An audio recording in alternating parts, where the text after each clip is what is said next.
നമസ്കാരം, പുതിയൊരു വീഡിയോയിലേക്ക് സ്വാഗതം. ഇന്നിവിടെ ഉണ്ടാക്കാൻ പോകുന്നത് വെജിറ്റേറിയൻസിന്റെ ബീഫ് എന്നറിയപ്പെടുന്ന പനീർ. നമുക്കിന്ന് ഉണ്ടാക്കാവുന്നത് പനീർ ബിരിയാണി. ഓക്കെ, ടൈം ഒട്ടും വേസ്റ്റ് ചെയ്യണ്ട, ബാ സ്റ്റാർട്ട് ചെയ്യാം.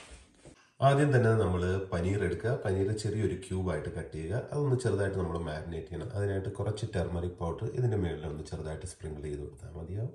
അതിനുശേഷം കുറച്ച് റെഡ് ചില്ലി പൗഡർ, അത് കാശ്മീരിയാണ് ഞാൻ ഇവിടെ എടുത്തേക്കുന്നത്, അതും ജസ്റ്റ് സ്പ്രിങ്കിൾ ചെയ്ത് കൊടുക്കുന്നുണ്ട്. പിന്നെ കുറച്ച് ഉപ്പും കൂടി ആവശ്യത്തിന്. ഇത് മൂന്നും കൂടി മാരിനേറ്റ് ചെയ്തിട്ട് ഒരു 15 to 20 മിനിറ്റ്സ് ഇങ്ങനെ വെക്കുക. വെച്ചതിന് ശേഷം പിന്നീട് നമുക്കിത് ചെറുതായിട്ട് ഓയിലൊന്ന് ഗോൾഡൻ ബ്രൗൺ ആവുന്ന വരെ സെറ്റ് ചെയ്തെടുക്കണം.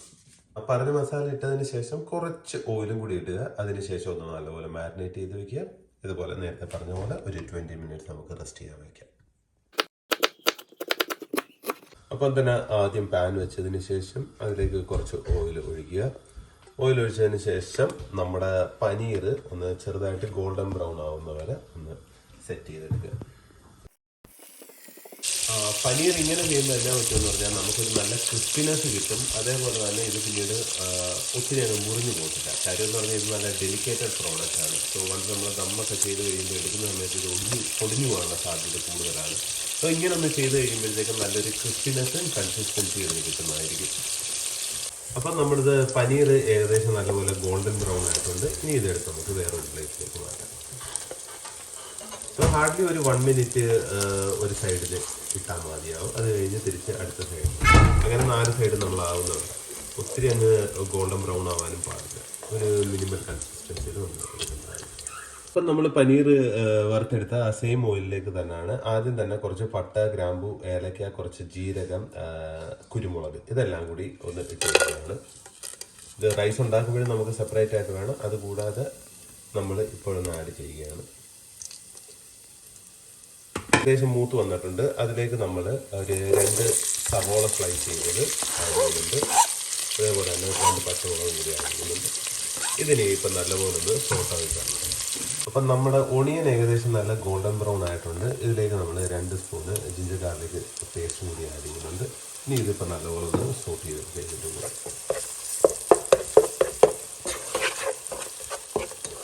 അതിലേക്ക് അടുത്ത് ആഡ് ചെയ്യുന്നത് ഒരു ടൊമാറ്റോ സോസ് ചെയ്തിരിക്കുന്നത്, അതുകൂടി ആഡ് ചെയ്ത് നല്ലപോലെ മിക്സ് ചെയ്യുക.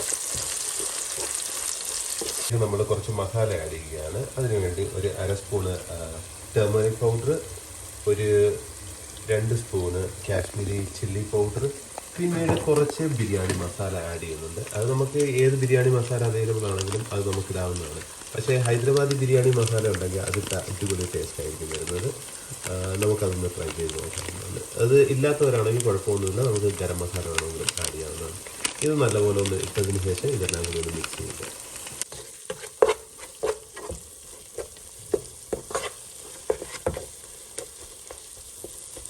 സോ മസാലയൊക്കെ നല്ലപോലെ പിടിച്ച് ആ പച്ചമണം മാറി ഇതിലേക്ക് നമുക്ക് തൈര് ആഡ് ചെയ്യും. സോ ആരെങ്കിലും ഇടുന്ന സമയത്ത് ഇച്ചിരി മസാല കൂടിപ്പോയാലും പ്രശ്നമൊന്നുമില്ല, നമുക്ക് തൈര് വെച്ച് കോമ്പൻസേറ്റ് ഇവിടെ ചെയ്യാവുന്നതാണ്. സോ തൈര് ആവശ്യത്തിന് ഇട്ടതിന് ശേഷം ഇത് നല്ലപോലെ മിക്സ് ചെയ്യുക. അതിൻ്റെ കൂടെ തന്നെ മിൻറ്റും കൊറിയാൻഡറും കൂടി ഫൈനലി ആഡ് ചെയ്യണം. അതിലേക്ക് ഇനി കുറച്ച് കൊറിയാൻഡറും മിൻറ്റും കൂടി ആഡ് ചെയ്യുകയാണ്.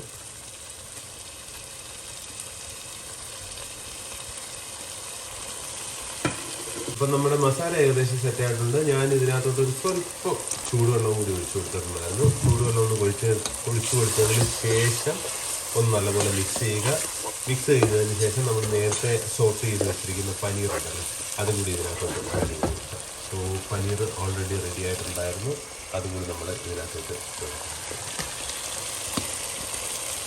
അപ്പോൾ ഇതിന് ശേഷം ഇളക്കുന്ന സമയത്ത് നോക്കിയും കണ്ട് ഇളക്കുക.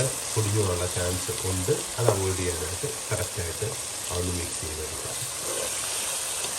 നെക്സ്റ്റ് സ്റ്റെപ്പ് എന്ന് പറയുന്നത് റൈസ് പ്രിപ്പറേഷനാണ്. അതിനുവേണ്ടി ഞാൻ ബസ്മതി റൈസ് ഒരു 1/2 hour കുതിർത്ത് വെച്ചിട്ടുണ്ടായിരുന്നു. അതൊരു സൈഡിലുണ്ട്. പിന്നീട് ഒരു പാത്രത്തിലേക്ക് നല്ല ചൂടുവെള്ളം ഒഴിക്കുക. വെള്ളത്തിലേക്ക് നമ്മൾ ഹോൾ സ്പൈസസ് ഇട്ട് കൊടുക്കുക. ഇതിനകത്തേക്കെന്ന് പറഞ്ഞാൽ പട്ട, ഗ്രാമ്പു, ഏലക്ക, തക്കോലം, ബേ ലീഫ്, പിന്നെ കുറച്ച് ജീരകം കൂടി ഇട്ടിട്ടുണ്ട്.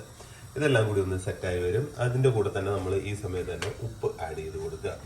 ഉപ്പ് കറക്റ്റ് ഇതിലേക്ക് നമ്മൾ ആവശ്യത്തിന് ഉപ്പ് ആഡ് ചെയ്ത് കൊടുക്കുക. ബിരിയാണിയിലെ ഏറ്റവും ഇമ്പോർട്ടൻ്റ് ആയിട്ടുള്ള ആസ്പെക്റ്റാണ് ഉപ്പ് ആഡ് ചെയ്യുക. അങ്ങനെ ആവശ്യത്തിന് ഇട്ടിട്ടുണ്ട്. അതിലേക്ക് തന്നെ കുറച്ച് മല്ലിയിലയും പുതിനയിലയും കൂടി ആഡ് ചെയ്യുക. ഇനി വെള്ളം നല്ലപോലെ ഒന്ന് തിളച്ച് വരുന്ന സമയത്ത് നമുക്ക് റൈസ് ഇതിനകത്ത് ആഡ് ചെയ്ത് കൊടുക്കാം. അപ്പോൾ അപ്പം വെള്ളം നല്ലപോലെ തിളച്ച് വന്നിട്ടുണ്ട്. ഇതിലേക്ക് നമ്മൾ അരി ആഡ് ചെയ്തിട്ടാണ്. ഇതിപ്പോൾ നല്ല തിളച്ച് വരുന്ന സമയത്ത് നാരങ്ങയും കൂടി നമ്മൾ ഇതിനകത്തോട്ടൊന്ന് പിഴിഞ്ഞൊഴിക്കുക. ഇത് ഈ ചോറ് തമ്മിൽ ഒട്ടാതിരിക്കാൻ വേണ്ടിയാണ്. ഇത് നമ്മൾ ഊറ്റിയെടുക്കുകയാണ് ചെയ്യുന്നത്, പറ്റിച്ചെടുക്കുകയല്ല. അപ്പോൾ വൺസ് ഒരു 80% സെറ്റായി കഴിയുമ്പോഴത്തേക്കും നമുക്കിത് ഊറ്റാം. അതിനുശേഷം നമ്മിടാം. അപ്പം റൈസ് ഏകദേശം വന്നിട്ടുണ്ട്. ഇനി നമുക്കിത് ഡ്രെയിൻ ചെയ്തെടുക്കാം. പിന്നെ ഫൈനലായിട്ട് നമ്മൾ ഇത് ചെയ്യുന്നതിന് മുമ്പ് കുറച്ച് ഗീ ഒന്ന് ചൂടാക്കി അതിലേക്ക് കാഷ്യൂം കിസ്മിസും കൂടി ആഡ് ചെയ്യുന്നുണ്ട് ഒരു ഗാർണിഷിന് വേണ്ടി. നമ്മൾ ദമ്മിടുന്നതിൻ്റെ പ്രോസസ്സാണ്. നമ്മൾ റെഡിയാക്കി വെച്ചിരിക്കുന്ന പനീറിൻ്റെ മേളിലോട്ടായിട്ട് റൈസ് ഇട്ട് കൊടുക്കുക. സോ നമ്മൾ ഡ്രെയിൻ ചെയ്ത് ഫുള്ളായിട്ട് വെള്ളം പോയേക്കുന്ന ഇതാണ്.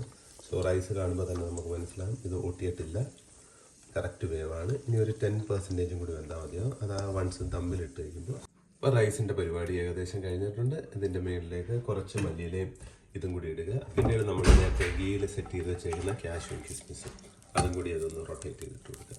നമ്മുടെ ഫൈനൽ പ്രിപ്പറേഷൻ കഴിഞ്ഞിട്ടുണ്ട്. കളർ എന്താണെന്ന് നോക്കുകയാണെങ്കിൽ നമുക്ക് 2 ടൈപ്പ് കളർ അവൈലബിൾ ഉണ്ട്. ആർട്ടിഫിഷ്യൽ, അതുകൂടാതെ തന്നെ നമുക്ക് വേണമെങ്കിൽ പാലിൽ കുറച്ച് മഞ്ഞപ്പൊടി കലക്കി വേണമെങ്കിൽ ഉപയോഗിക്കാം, ഇല്ലെങ്കിൽ ബീട്രൂട്ടിൻ്റെ ചാറും ഉപയോഗിക്കാവുന്നതാണ്. സോ ഞാൻ ഇപ്പോൾ ഇവിടെ എടുത്തേക്കുന്ന ആർട്ടിഫിഷ്യലാണ്. ഒരു സ്വല്പം കളറും കൂടി ആഡ് ചെയ്തിട്ടുണ്ട്. ഇനിയിപ്പോൾ ജസ്റ്റ് ഒരു ഫോയിൽ വെച്ച് കവർ ചെയ്യുക, ഒരു 10 മിനിറ്റ്സ് കുക്ക് ചെയ്യുക, അത് മതിയാവും. അങ്ങനെ ഫോയിൽ വെച്ച് കവർ ചെയ്ത് ക്ലോസ് ചെയ്ത് വെച്ചിട്ടുണ്ട്. ഇനി അതൊന്ന് ഹീറ്റപ്പായി ഒരു 10 മിനിറ്റത്തേക്ക് ലോ ഫ്ലെയിമിൽ ഇട്ട് കഴിഞ്ഞിട്ട് നമുക്ക് സെർവ് ചെയ്യാവുന്നതാണ്. അപ്പം സിമ്പിളാണ് റെസിപ്പി, എല്ലാവരും ഒന്ന് ട്രൈ ചെയ്ത് നോക്കുക. ഫുഡ് നമുക്ക് അത് കഴിഞ്ഞ് ടേസ്റ്റ് ചെയ്ത് നോക്കാം. അപ്പം നമ്മുടെ ബിരിയാണി റെഡി ആയിട്ടുണ്ട്. നമുക്കിത് നോക്കാം എന്താണെന്നുള്ളത്.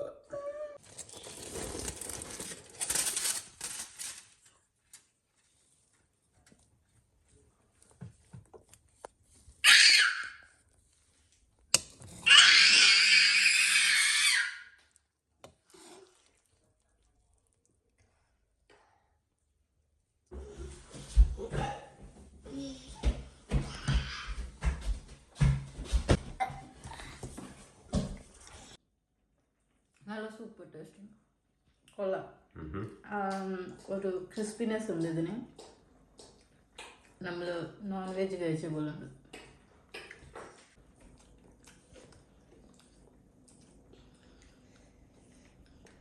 അപ്പം ഇതുപോലുള്ള പുതിയ വീഡിയോയുമായി ഇനിയും കാണുന്നവരേക്കും എല്ലാവർക്കും ബൈ. Thank you.